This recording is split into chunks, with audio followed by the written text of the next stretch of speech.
Praise the Lord. நான் உங்கள் brother Stephen.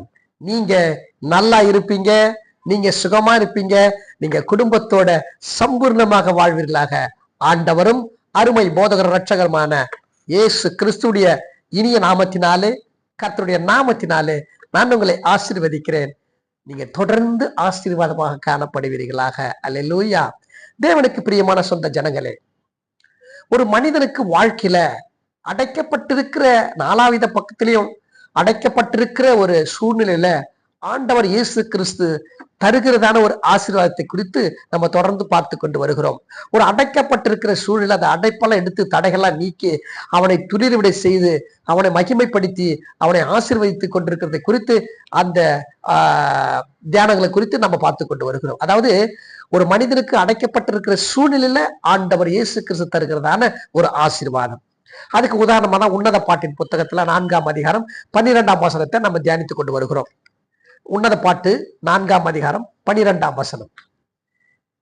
என் மணவாளியே, என் ரூபவதியே, சொல்ற என் சகோதரியே, என் மணவாளியே அப்படின்னு ஆரம்பிக்கிறாரு.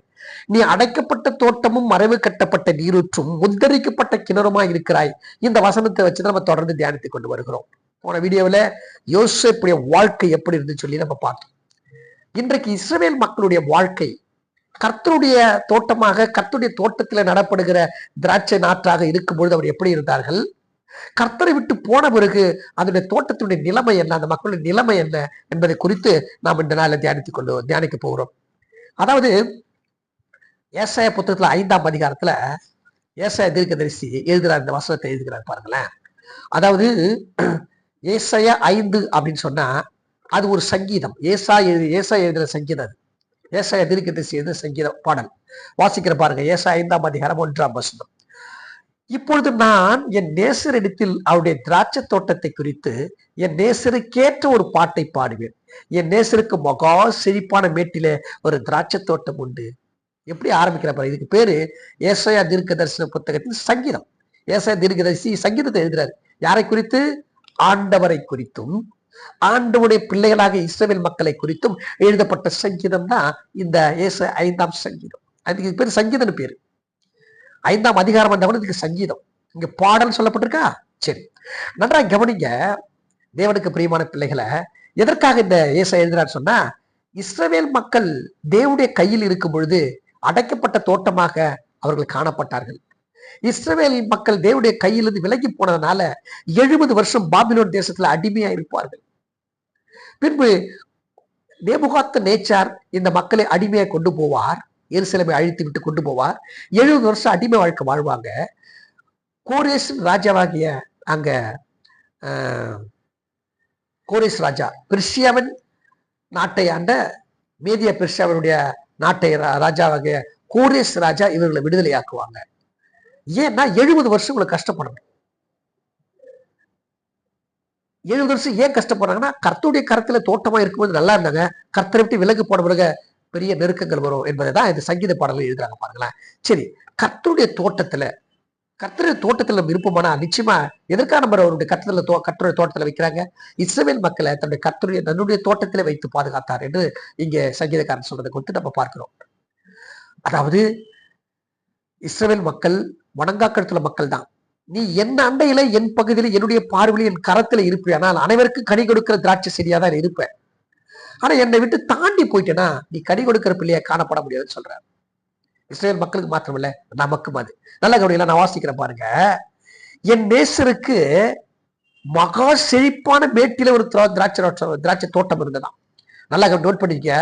மகா செழிப்பான மேட்டில ஒரு தோட்டம் ஒன்று. அந்த தோட்டத்தை அவர் முதல்ல வேலி அடைப்பாராம்.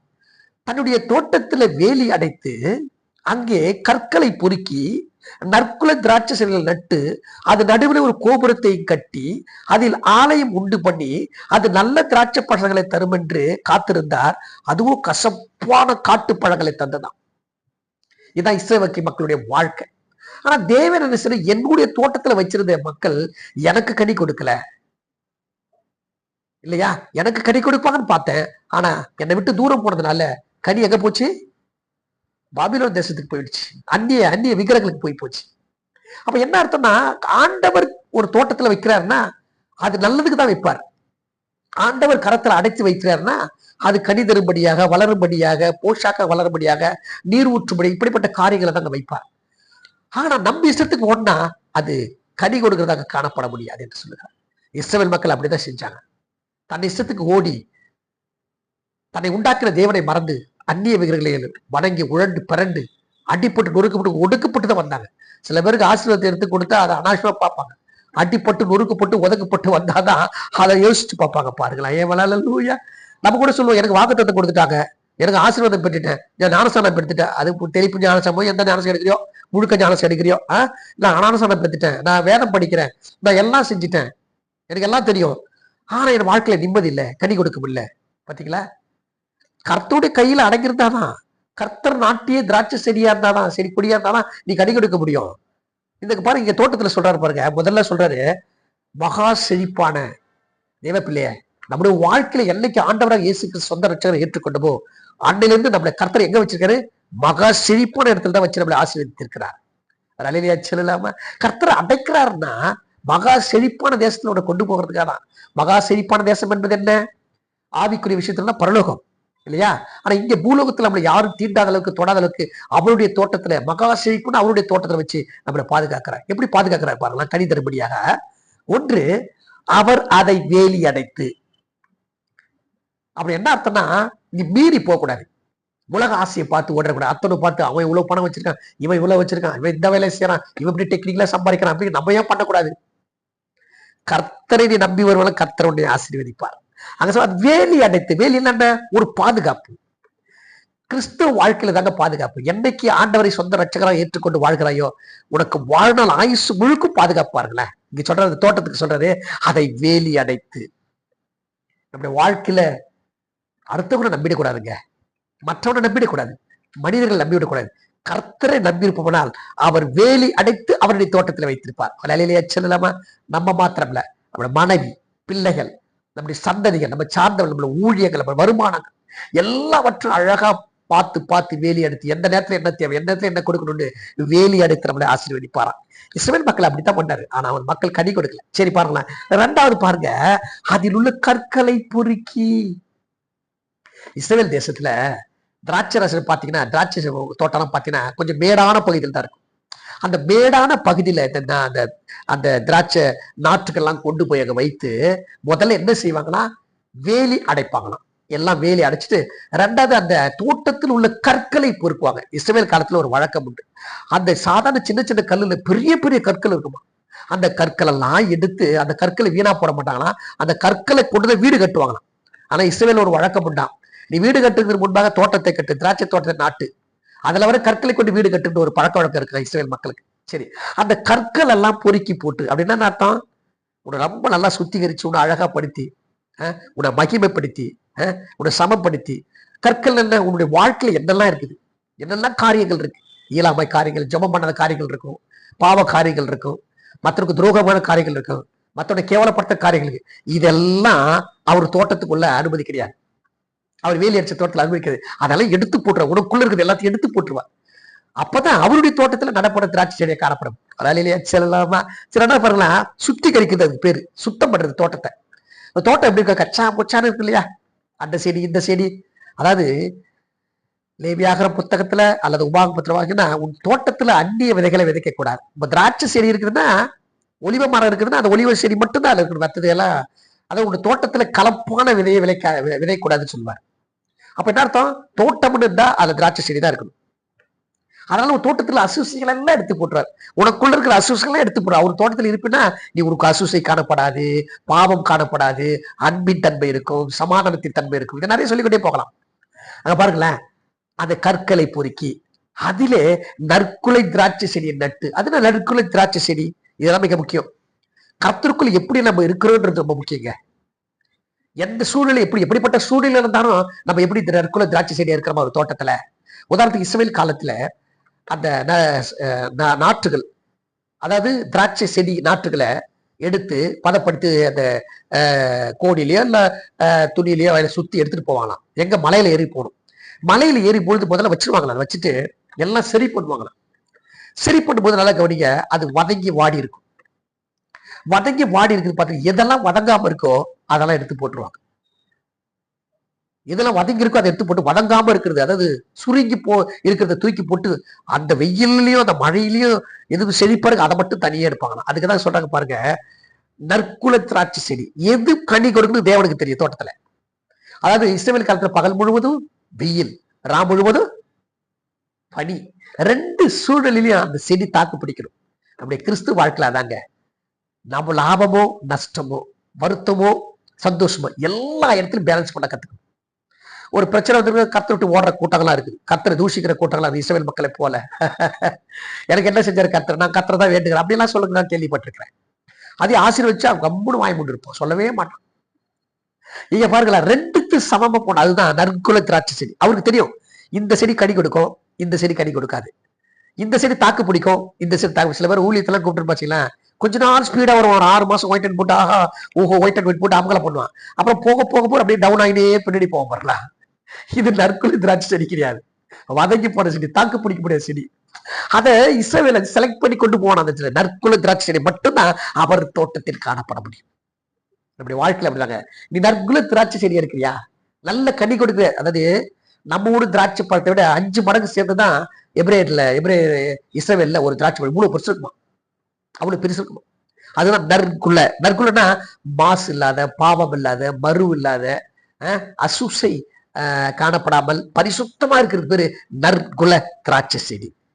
இஸ்ரவேல் மக்கள் தனக்குத்தானே கனி கொடுத்த திராட்சை செடின்னு சொல்லிட்டு ஓசியா புத்தகத்துல 10ஆம் அதிகாரம் 1ஆம் வசனம் வாசிப்பாங்க. இஸ்ரவேல் பலனற்ற திராட்சை செடி, அது தனக்குத்தானே கனி கொடுக்கிறது. அவன் தன் கனியின் திரளுக்கு சரியாக தன் பலிபீடங்களை திரளாக்குறான், தங்கள் தேசத்தின் வழிக்கு செழிப்புக்கு சரியா சிறப்பான சிலைகளை செய்கிறான். அப்படின்னா அர்த்தம், இஸ்ரவேல் தனக்குத்தானே கனி கொடுக்குறான்னு எனக்கு எல்லாம் தெரியும், நான் விக்கிரகத்தையும் வணங்குவேன், தேவனையும் வணங்குவேன். சந்தோஷமா இருந்தா என்ன பண்ணுவேன், ஆண்டவரை வணங்குவேன். கொஞ்சம் கஷ்டம் வந்தா கையில குளிச்சம் கட்ட போயிடுவேன், சூடி வைக்க போவோம், மந்திரம் வைக்க போவோம், குடி கேட்க போயிடுவேன். அப்படிதான் இது, அது அர்த்தம். எனக்கு தெரிஞ்சு ஒரு மலையாள சகோதரிகள் இருக்கிறாங்க, ஆண்டவரையும் வணங்குவாங்க, அதே நேரத்தில் ஒரு பிரச்சனை வந்துச்சுன்னா மந்திரம் வைக்க போயிடுவாங்க. இன்ன வரைக்கும் இருக்கிறாங்க. அது ரொம்ப தவறான காரியம். நாளைக்கு அந்த மந்திரம் வரல அவங்களுக்கே திருப்பி அவங்களை அடித்து போட்டு விடும். அதான் இங்க சொல்றேன், இஸ்ரவேல் பலனற்ற திராட்சை செடி. பலனற்ற திராட்சைன்னா எல்லா சூழ்நிலையும் தாங்கி கொண்டு கத்தரை நினைக்கிறோம்னா அவருடைய தோட்டத்துல காணப்பட முடியுமா, இல்லையா சொல்லுவோமா? தேவனுக்கு பிரியமான சொந்த ஜனங்களே, பாருங்க என்ன, அதுக்கான திராட்சை செடி நட்டு அதுல ஒரு கோபுரத்தை கட்டி, கர்த்தருடைய தோட்டம்னா ஒரு பெரிய பாதுகாப்பு. கோபுரம்னா என்ன, அந்த கோபுரத்துல மேல ஆட்கள் உட்கார்ந்து நரி வருதா, நாய் வருதா, பேய் வருதா, எதிராளி வரானா, தோட்டத்தை அழிக்கிறவனா, குள்ளநெறி வருதா, குழிபுசல் வருதா என்று பார்த்துட்டு போனான். அதுல இருந்து பாதுகாக்கணும் அந்த திராட்சை செடி. அதுக்குதான் கோபுரம் கட்டுவார். அப்ப கர்த்தருடைய தோட்டத்துல எவ்வளவு லாபம் பாத்தீங்களா பிள்ளைங்களா? அது மாத்திரமல்ல, அதுல ஒரு ஆலயம் உண்டு பண்ணி, ஆலைன்னா என்ன அர்த்தம், எல்லா திராட்சை பாகங்களும் வசந்த வளர்ந்த பிறகு பறிச்சு கொண்டு வந்து ஆலையில போட்டு நசுக்கி பிசைக்கு அரைச்சி கிளச்சி அந்த ரசத்தை எடுப்பாங்க. நம்ம வாழ்க்கையில அப்படித்தாங்க, கர்த்தருக்கு கனி கொடுக்கிறவன் இதெல்லாம் சகித்து கொள்ளப்படும். வாழ்க்கையில பிரச்சனை, நசுக்கப்படுது, நொடுக்கப்படுது, நொறுக்கப்படுது, வியாதியோட இருக்கிறேன், கஷ்டத்தோட இருக்கிறேன், பணம் இல்லை, அண்ணன் தம்பிகள் வெறுக்கிறாங்க, அக்கா தங்கச்சிகள் வெறுக்கிறாங்க, சொந்த பந்தங்கள் வெறுக்கிறாங்க, இதெல்லாம் ஆலைன்னு வச்சுக்கலாம். இதெல்லாம் நசுக்கி உருண்டு புரண்டு அதெல்லாம் தாக்கு பிடிச்சா ஒரு மதுரமான ஒரு ரசம் வரும் பாருனா, அதுதாங்க நம்ம, அதுதாங்க கர்த்தருடைய தோட்டத்துல நிலைத்திருக்கிற கனி கொடுக்கிற திராட்சை செடி. அல்லேலூயா. ஆண்டவர் சொல்லுகிறார் யோவான் புத்தகத்துல, இந்த ஏசாயா 5ஆம் அதிகாரம் தான் யோவான் புத்தகம். யோவான் புத்தகம் என்ன சொன்னது அப்படி ஆண்டவர் சொன்னார். நல்லா பண்ணலாம். யோவான் 15:1 பாருங்க, நான் மெய்யான திராட்சை செடி, என் பிதா திராட்சை தோட்டக்காரர், என்னில் கனி கொடுக்கிற கொடி எதுவோ அதை அறுத்து போடுகிறார், கனி கொடுக்கிற கொடி எதுவோ அதை அதிக கனிகளை கொடுக்கும்படி அதை சுத்தம் பண்ணி, இப்படி சொல்ல, சுத்தம் பண்ணி, இந்த ரசவாசிகளை சுத்தம் பண்ணி எனக்கு கனி கொடுக்கிற செடியா மாற்றுவேன். நீங்கள் என்னில் நிலைத்திருக்கின்ற காரணமே அதான். இந்த தோட்டத்தில் நிலைங்க, நீங்கள் என்னிலும் என் வார்த்தைக்குள்ள நிலைத்திருந்தால் நீங்கள் கேட்டுக்கொள்ளது எதுவோ அது உங்களுக்கு அருளப்படும். அப்படின்னா அர்த்தம், நீங்க என் தோட்டத்தில் நிலைத்திருங்க, பரிசுத்தமா இருங்க, அந்நியரை நோக்கி பார்க்காதீங்க, ஜெபம் பண்ணுங்க, இதெல்லாம் தோட்டத்தினுடைய காரியங்கள். அப்ப எனக்கு கனி கொடுக்கிற பிள்ளையா இருக்கணும். இல்லைன்னா இஸ்ரவேலன் போல தனக்குத்தானே கனி கொடுக்கிறாய் காணப்படுவான். பாருங்க தேவனுக்கு பிரியமான பிள்ளைகளை, அப்படித்தான் ஒரு தோட்டத்தை வச்சு பாதுகாத்தார். ஆனா அது செஞ்சது என்ன வாசிக்கிற பாருங்க, அது நல்ல திராட்சை பழங்களை தரும் என்று காத்திருந்தார், அதுவும் கசப்பான பழங்களை தந்தது. தேவ பிள்ளைய, நம்முடைய வாழ்க்கையில அப்படித்தான். எனக்கு இது கனி கொடுக்கும், எனக்கு கனி கொடுக்கும், என் பிள்ளை, நான் தேர்ந்தெடுத்த பிள்ளை, நான் ரட்சிக்கப்பட்ட பிள்ளை, நான் பாதுகாத்த பிள்ளை, இது என் கையில இருக்கு, என் தோட்டத்துல இருக்கு, எனக்கு நல்ல கனி கொடுக்க கர்த்தர் விரும்பினார். ஆனா இன்றைக்கு உலகத்திலே இருக்கிற மக்கள் காண்கிற செய்கிற காரியம் என்ன, தனக்குத்தானே கனி கொடுக்கிறது, தானே எல்லாம் தெரியும்னு சொல்றது. இன்னைக்கு மார்க்கம் புரியலையா? எனக்கு எல்லாம் தெரியும். நான் ஒரு மார்க்கத்தை ஆரம்பிப்பேன், நான் ஒரு மார்க்கத்தை ஆரம்பிப்பேன், நீ ஒரு மார்க்கத்தை ஆரம்பி. இப்படித்தான் மார்க்கத்தார்கள். ஆக அவர்களெல்லாம் பார்த்து சொல்றாரு, எனக்கு நல்ல பழங்கள் தரும் நினைச்சேன், ஆனா தரல பத்தியா. அப்ப நிலைமை என்ன? அப்படி பழம் கொடுக்காத அந்த தோட்டத்தை அவர் வைத்திருப்பாரா? அந்த செடியை வைத்து அந்த தோட்டத்தை அப்படியே விட்டுருவார். வாசிக்கிற பாருங்க, ஏசாயா 5:3. எருசலேம் குடிகளே, யூதாவின் மனுஷரே, எனக்கும் என் திராட்சை தோட்டத்திற்கும் நியாயம் தீருங்கள். கர்த்தர் நல்லா பாதுகாத்து ஆனா கனி கொடுக்கல, அதனால நியாயம் தீருங்கன்னு சொல்றாரு. நான் திராட்சை தோட்டத்திற்கு செய்யாத எந்த வேலையும் அதுக்கு இனி செய்யலாம். அது நல்ல திராட்சை பழங்களை தரும் என்று நான் காத்திருந்தேன், அது கசப்பான பழங்களை தருது. 2 தடவை சொல்றாரு, கசப்பான பழங்களை தருது, கசப்பான பழங்களை தருது சொல்லி. இப்பொழுதும் என் திராட்சை தோட்டத்துக்கு செய்வதை உங்களுக்கு அறிவிப்பேன்.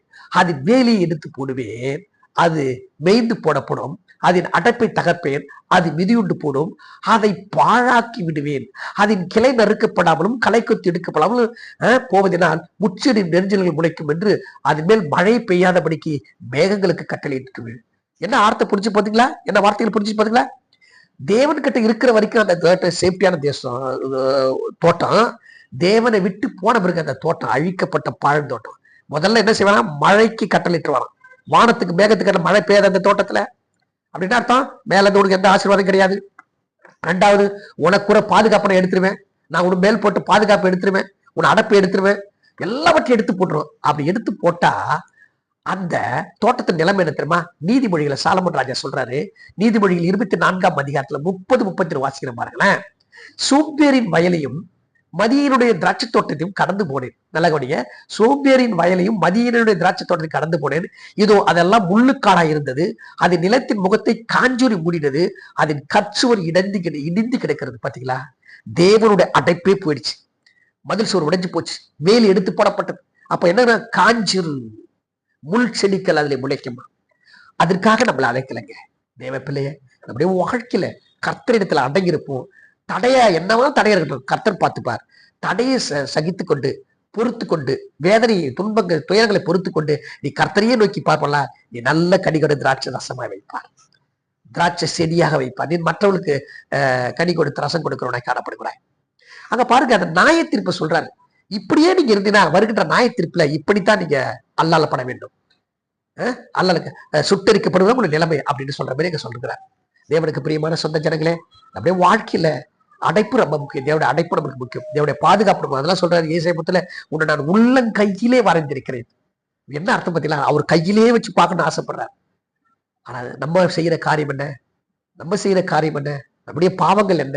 நம்முடைய மீறுதல்கள் என்ன? நம்முடைய அக்கிரமங்கள் என்ன? செஞ்சுக்கிட்டு அடுக்கிட்டே போலாம் அவ்வளவு காரியம். அதெல்லாம் அதுக்காக எதிர்பார்க்கல கர்த்தர். நீ கனி தருவன்னு என் தோட்டத்துல வச்ச, ஆனா நீ கனி கொடுக்கல, அதனால வேலி எடுத்து போட்டுருவான், அடப்பு எடுத்து போட்டுருவான். ஆனா உன் நிலைமை, நாய், நரி, பேய், பிசாசு எல்லாம் உன்னுடைய வீட்டுல வந்து தங்கிடும். 1. 2வது, மேலே பரலோகத்துக்கு வரவே முடியாது. நியாய தீர்ப்பிலே நீ தோற்று போய் விடுவா என்று சொல்கிறதை கொடுத்து பார்க்கும். தேவனுக்கு பிரியமான சொந்த ஜனங்களே, நாம் இந்த நாள்ல இந்த பைபிள்ஸ்ல பெற்றுக்கொண்ட பாடம் என்ன? அவர் கையிலே அடங்கியிருக்கலாம். அப்படி அடங்கிறதாதான் அந்த தோட்டம் நீர்ப்பாய்ச்சலான தோட்டமா இருக்க முடியும். ஒற்றாத நீர்ப்பாய்ச்சல தோட்டலாய் காணப்படும். எனவே கர்த்தருடைய கரங்கள்ல அடங்கியிருப்போம். கர்த்தருடைய ஆசீர்வதிப்பார். உங்கள் பிள்ளைகள், உங்கள் குடும்பங்கள், வேலை ஸ்தலங்கள், வருமானங்கள், ஊழியங்கள், உங்களுடைய ஆண் பிள்ளை, பெண் பிள்ளை, வாலிபை, பெண் பிள்ளை, உங்களுடைய திருமண காரியங்கள் யாவற்றையும் கர்த்தர் ஆசீர்வதித்து காக்க கடவராக. God bless you. Praise the Lord.